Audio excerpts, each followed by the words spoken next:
உண்மையிலேயே என் தாய் மேல, என் தலைவன் மேல, என் தமிழ் மேல ஆணையிட்டு சொல்றேன், உண்மையிலேயே உன் குலதெய்வம் நம்ம பாட்டி வேலுநாச்சியார் தான்.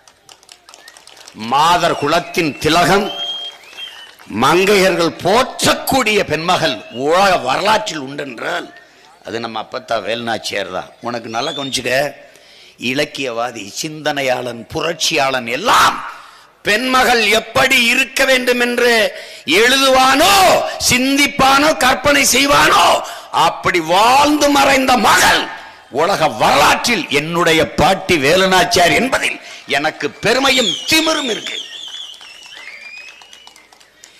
புருஷன் செத்து போனா வெள்ளச்சிலை கட்டிட்டு மூளையில உட்காந்து முக்காடை போட்டு மூக்க சிந்தனம்ப்பா.